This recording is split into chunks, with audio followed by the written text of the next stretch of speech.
আজকে আমি আমার চুল কাটবো। আজকে আমি আমার চুল কাটবো। এই বাক্যটি আমরা ইংরেজিতে করব কিভাবে? Hello everyone, how are you? Hope you are doing very well. আজকে এই সেন্টেন্সটি, এই বাক্যটি আমরা ইংরেজিতে করার চেষ্টা করব। আজকে আমি আমার চুল কাটবো। ওকে, লেটস সি। এই সেন্টেন্সটি আমরা দুইভাবে করতে পারি। প্রথমত আমরা করতে পারি today I will cut my hair. Today I will cut my hair. দ্বিতীয়ত আমরা করতে পারি সেকেন্ড ওয়েতে today I will have my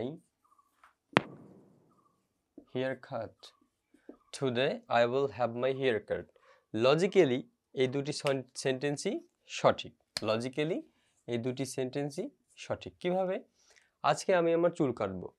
এখন চুল যদি আপনার নিজের চুল আপনি নিজে কাটেন, যদিও সেটা প্রায় অসম্ভব, কারণ আমরা আমাদের চুল নিজেরা কাটতে পারি না, আমরা কারো মাধ্যমে কাটাই বা কারো কাছ থেকে কাটাই। তাহলে সেক্ষেত্রে যখন আপনি নিজের চুল নিজে কাটতে পারবেন বা কাটবেন, যদি কাটেন, সেক্ষেত্রে today I will cut my hair, this is correct. Logically this is correct. আর যেহেতু বেসিক্যালি জেনারেলি যেহেতু আমরা আমাদের চুল আমরা কাটতে পারি না, নিজেদের চুল আমরা কাটতে পারি না, সেহেতু দ্বিতীয় সেন্টেন্সটি correct. Today I will have my hair cut. Today I will have my hair cut, এটা হচ্ছে অ্যাবসলিউটলি কারেক্ট। দ্বিতীয় সেন্টেন্সটা হচ্ছে অ্যাবসলিউটলি কারেক্ট। যেহেতু আমরা নিজেদের কাজ নিজেরা করতে পারি না, চুল আমরা নিজেরা কাটতে পারি না, সেহেতু এখানে একটি পজিটিভ ভার্ব বসেছে, হ্যাভ। এই হ্যাভটা এখানে পজিটিভ ভার্ব। এই হ্যাভটা কি করছে? নিজে কাজ না করে অন্যকে দিয়ে কাজটি করিয়ে নিচ্ছে, সম্পূর্ণ করিয়ে নিচ্ছে। এটা হচ্ছে পজিটিভ ভার্ব। এই সব বাক্যের ক্ষেত্রে, সেন্টেন্সের ক্ষেত্রে যেসব কাজ আমরা নিজেরা করতে পারি না, কারো মাধ্যমে করাই, কাউকে দিয়ে করিয়ে নিই, সেসব ক্ষেত্রে পজিটিভ ভার্ব ব্যবহার হয়। সেসব ক্ষেত্রে কি হয়? পজিটিভ ভার্ব ব্যবহার হয়। এখন পজিটিভ ভার্ব কি সেটা আমাদের একটু জানা দরকার।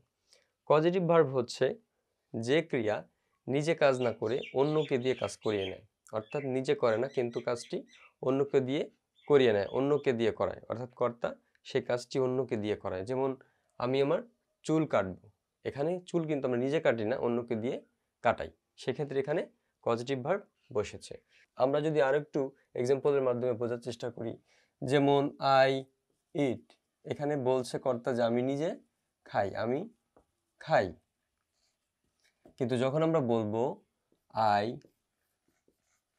ফিড ইউ, তখন এই ফিডটা হচ্ছে পজিটিভ ভার্ব।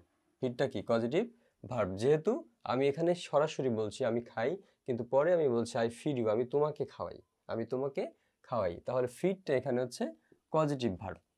তারপরে আরেকটি এক্সাম্পলের মাধ্যমে যদি আমরা বোঝার চেষ্টা করি, যেমন আই সি, আমি দেখি, এখানে বলছে যে আমি দেখি, আমি দেখি।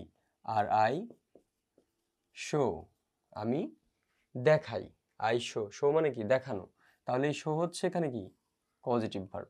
শো হচ্ছে পজিটিভ ভার্ব। তাহলে আমরা পজিটিভ ভার্ব এইভাবে মনে রাখার চেষ্টা করব, যে ক্রিয়া নিজে কাজ না করে অন্যকে দিয়ে কাজটি করিয়ে নেয়। ধন্যবাদ সবাইকে। Thank you for watching.